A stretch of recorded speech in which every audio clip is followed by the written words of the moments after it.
Salut tout le monde, c'est JMN et on se retrouve aujourd'hui pour un nouveau tuto rapide. Un tuto très rapide pour apprendre à faire ce genre de réflexion sur les lettres ou sur les logos. Ça marche exactement de la même façon. Donc je le fais à la demande de Cardboard qui est là, donc qui m'a demandé de faire un tuto sur ce genre d'effet que j'avais utilisé pour l'introduction de Podcast. Et donc c'est ce qu'on va faire aujourd'hui. Ça va très vite, c'est assez simple, vous allez voir. Donc je vais créer un nouveau document. On va se mettre tout de suite en 1280 par 720 parce que c'est mieux. 720.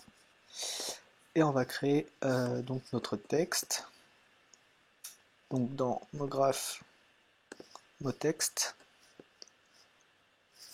je vais marquer juste, on va marquer tuto. Hop, on va le mettre en centré. Et pour la police, je vais utiliser celle-ci pour mon exemple. Donc on va augmenter un peu la profondeur, peut-être à 150. Voilà, pour avoir quelque chose d'assez large. Et on va les mettre un couvercle et un biseau, hop, sur les deux côtés parce que on s'en fout. On va mettre le rayon à 1 pour les deux. Et on va créer une texture tout de suite. Donc dans la couleur, on va mettre un noir. Hop.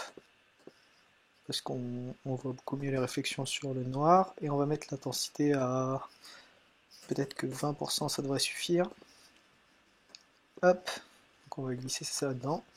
Donc pour l'instant, vous voyez, on n'a rien du tout. Donc la première raison, c'est parce que on a mis des réflexions, mais il n'y a rien à réfléchir. Donc on va créer un ciel tout de suite. Hop, donc on va décocher couleur, on va décocher spécularité, on va aller dans luminescence et on va charger une image. Donc moi je vais utiliser une image que j'avais faite dans mon HDRI Pack. Donc pour ceux qui veulent ces images là, il y a un lien qui s'affiche sur votre écran. Et je vais utiliser Skylight. Hop, donc là on peut voir il est très coloré celui-là. Donc on va le modifier un peu. On va on va faire un clic sur la petite flèche là, et on va aller chercher l'option calque. Et en cliquant dans calque, on arrive dans cette fenêtre, et on va rajouter un effet de teinte de saturation. Et on va diminuer la saturation à peut-être moins 40%.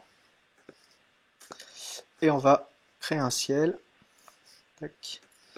On met notre texture dessus. Et sur le ciel, on va faire un clic droit.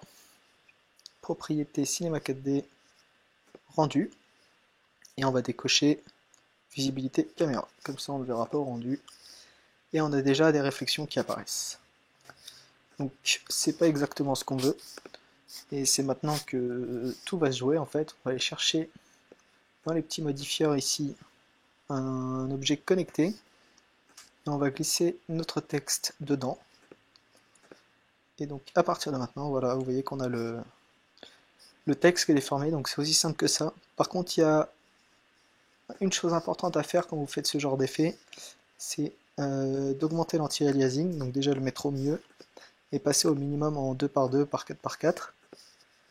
Donc le rendu est plus long, mais si vous faites pas ça, vous aurez des petits, voilà, des petits effets comme ça. Là, il faudrait l'augmenter encore plus. Hop. Donc voilà, on a bien des lettres déformées. Qu'est-ce qu'il y a d'autre à savoir? Ah oui.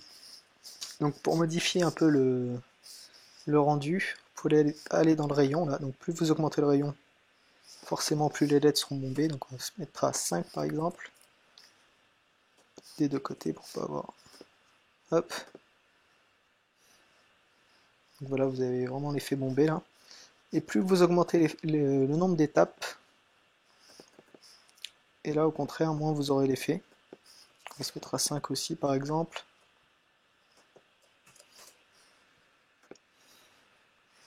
Et donc là, vous voyez, vous avez beaucoup moins d'effets. Si on se remet à 1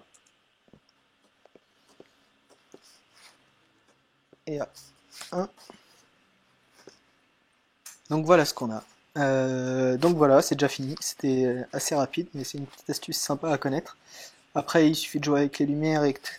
pour avoir des rendus beaucoup plus, euh, beaucoup plus efficaces et un peu de color correction dans After Effects. Et voilà, le tour est joué.